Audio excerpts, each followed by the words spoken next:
Bismillahirrahmanirrahim. Assalamualaikum warahmatullahi wabarakatuh. Perkenalkan, nama saya Giovanni dari Kimia Arsopsi. Di sini saya akan memaparkan hasil data dari pengamatan arsopsi dengan menggunakan serbuk batang jagung. Di sini saya melakukan pengamatan pada tanggal 5 sampai 14 April, di mana saya mengambil data selama 7 kali. Di sini pada konsentrasi awal 1, 5, 10, 15, 50, 100 didapatkan nilai konsentrasi awal seperti ini. Kemudian saya membuat kurva standar dari zat warna yang akan diserap, yaitu dengan menggunakan konsentrasi 1 sampai 5 ppm. Dan didapatkan hasil absorbansi sebesar 0,067 sampai 0,367. Kemudian dibuat kurva standar yang didapatkan persamaan regresi linear, yaitu Y sama dengan 0,0695X dikurangi 0,0067. Kemudian didapatkan hasil konsentrasi sisa, di mana pada tabel ini kita melakukan perlakuan seperti tanggal 5 ini sampai tanggal 14, di mana pada tanggal 5 didapatkan konsentrasi awal sebesar 1, 5, 10, 15, 50, 100. Kemudian didapatkan absorbensi mula-mula. Kemudian dilakukan faktor pengenceran, di mana 1 sampai 15 hanya dilakukan 1 kali. Sedangkan untuk faktor pengenceran konsentrasi 50 dan 100 dilakukan 10 kali karena masih pekat, makanya dilakukan pengenceran. Kemudian didapatkan absorbansi absorpsi sebesar ini, dan B dan M merupakan hasil dari regresi linear dari kurva standar. Kemudian untuk mencari konsentrasi sisa, yaitu menggunakan rumus Y ditambah B, kemudian dikali M, seperti rumus yang sudah tertera. Kemudian setelah mendapatkan konsentrasi sisa, dimasukkan ke data konsentrasi yang terserap pada setiap kali pengamatan. Itu yang pertama, konsentrasi sisa yang sudah dihasilkan. Kemudian dicari konsentrasi yang terserap, di mana konsentrasi terserap menggunakan rumus konsentrasi awal dikurangi dengan konsentrasi sisa, di mana pada tabel ini pada kolom B28 dikurangi kolom A28 dan dihasilkan konsentrasi terserap. Pada pada hasil ini volume yang digunakan 0,05 dan massa adsorben yang digunakan 0,05 gram. Dan untuk mencari konsentrasi yang terserap sama dilakukan dengan cara konsentrasi awal dikali volume, kemudian dibagi dengan massa adsorbensi.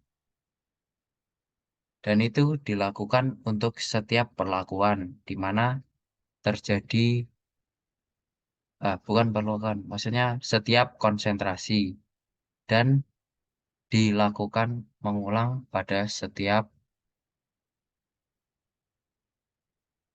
hari pengamatan. Kemudian untuk menentukan Langmuir dengan Friendly's, di mana data konsentrasi sisa, data konsentrasi yang terabsorpsi, dan data, maksudnya yang ini konsentrasi absorpsi sisa, dari ini konsentrasi yang terabsorpsi.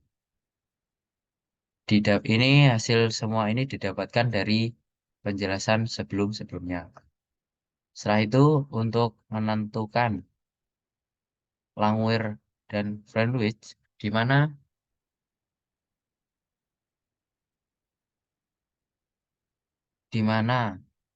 CE yang digunakan di sini diambil dari konsentrasi akhir, eh, konsentrasi sisa ini, di mana yang diambil 0,51369 itu didapatkan dari hasil pengamatan pada hari ke-9 dan 10, di mana pada hari 9 dan 10 didapatkan hasil yang sama. Maka dari hasil tersebut kita hanya menggunakan hasil yang sama ini.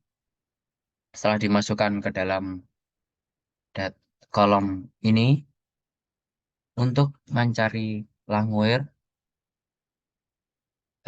dicari rumus dari kapasitas sisa, di mana kapasitas absorpsi sisa ini dihasilkan dari pengamatan pada ke-6 dan 10 ini. Nah, di sini juga terjadi persamaan hasil pada pengamatan ke-6 dan 7, di mana hasil kedua ini hanya dimasukkan satu saja pada kolom ini. Kemudian untuk mencari hasilnya pada rum menggunakan rumus konsentrasi sisa dibagi dengan hasil kapasitas absorpsi sisa, di mana menggunakan eh, di mana ini menggunakan rumus CE per QE. Setelah itu dibuat kurva standar, di mana kurva standar bukan bukan kurva standar, maksudnya dibuat kurva di mana sumbu X sumbu X ini dimasukkan data CE ini, kemudian untuk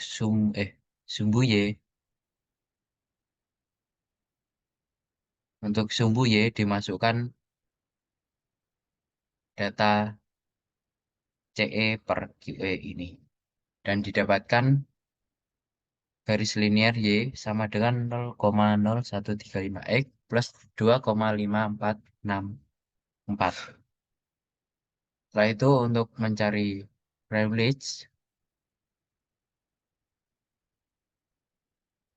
ini hanya menggunakan len.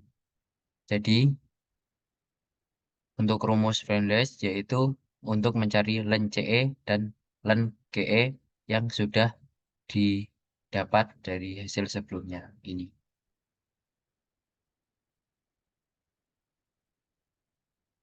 Len CE ini menggunakan rumus len, dan len QE ini juga sama. Setelah itu, dari data yang sudah didapatkan, dimasukkan ke dalam kurva, di mana sumbu X yang sudah terdapat ini didapat dari len CE, kemudian pada sumbu Y didapatkan dari data len QE. Selanjutnya, kita akan menghitung orde 0.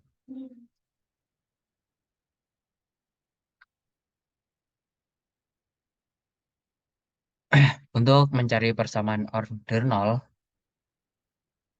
kita menggunakan rumus dari persamaan regresi linear, yaitu Y sama dengan MX plus B, di mana konsentrasi akhir sisa dikurangi konsentrasi awal. Dan di sini terdapat data yang sudah diperoleh dari hasil sebelumnya.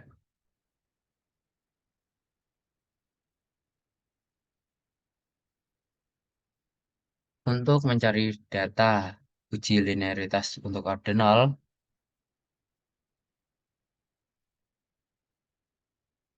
dimasukkan konsentrasi di mana yang pertama kita melakukan perlakuan pada konsentrasi 1 ppm, di mana konsentrasi 1 ppm ini 1, kemudian konsentrasi sisa juga 1, dan konsentrasi dan hasil dari ordinal ini yaitu menggunakan rumus konsentrasi akhir dikurangi dengan konsentrasi awal, di mana konsentrasi awal ini didapatkan dari hasil data yang terjadi pada perlakuan pertama ini. Nah, kemudian untuk data-data selanjutnya juga sama. Untuk perlakuan yang kedua, baik, perlakuan pada hari kedua, ke-6, 7, 8, 9, 10 juga sama. Konsentrasinya sesuai dengan yang didapat, bukan maksudnya, sesuai dengan konsentrasi maksudnya. Jadi konsentrasi awal 1 ppm ini, nah dimasukkan data dari perlakuan pertama hingga ke 7. Nah ini maksud ini sama dengan perlakuan ini. Nah, dan dilakukan hal yang sama pada konsentrasi selanjutnya. Setelah itu hasil tersebut dimasukkan pada kurva di mana sumbu X ini, sumbu X yang kita peroleh didapatkan dari hasil orde 0, yaitu dengan rumus konsentrasi akhir dikurangi konsentrasi awal.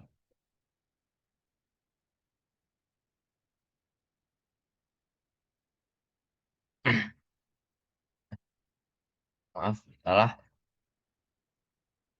Untuk sumbu X, yaitu perlakuan pada hari yang telah dilakukan. Kemudian untuk sumbu Y, yaitu didapatkan dari hasil orde 0.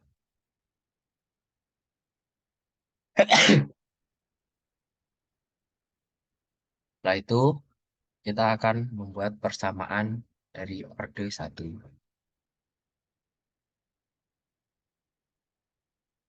Di mana orde 1 juga didapat dari data hasil konsentrasi awal.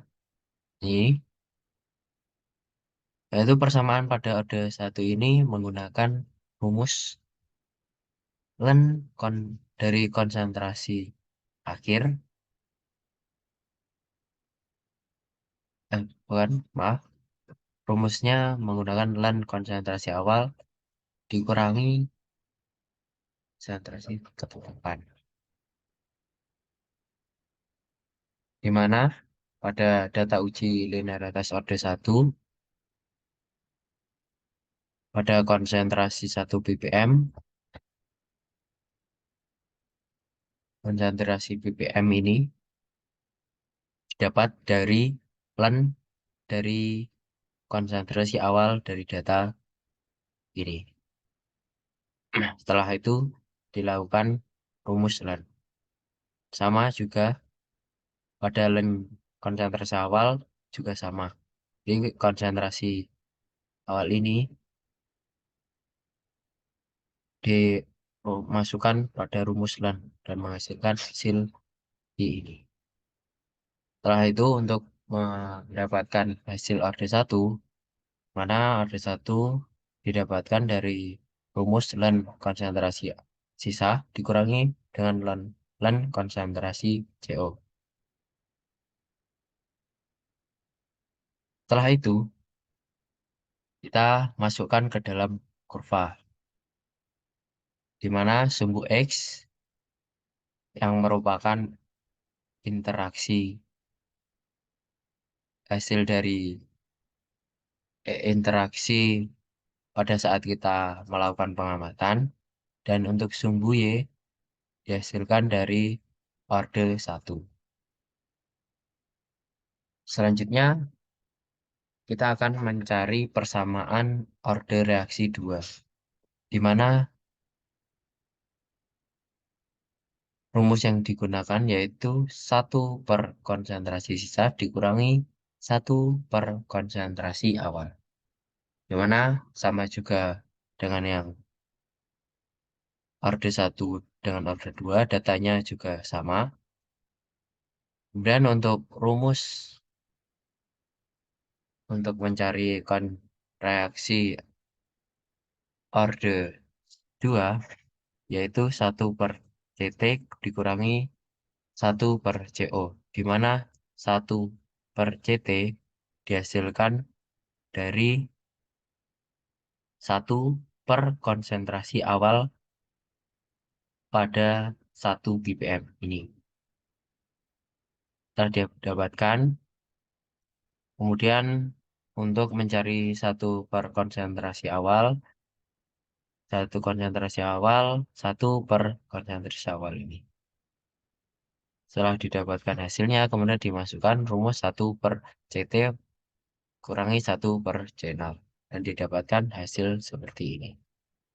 Setelah hasil didapatkan, kemudian dimasukkan ke dalam kurva. Gimana sumbu yang sumbu Y, sumbu X yang digunakan yaitu interaksi pada setiap melakukan pengamatan, dan untuk sumbu Y yaitu dari hasil orde 2. Dan dilakukan pada konsentrasi awal selanjutnya. Baik, cukup sekian dari pemaparan data absorpsi serbuk batang jagung. Semoga apa yang telah saya paparkan bermanfaat bagi teman-teman dan bagi kita semua. Apabila ada kurang lebihnya, saya mohon maaf. Wallahu muwaffiq ila aqwamit thoriq. Wassalamualaikum warahmatullahi wabarakatuh.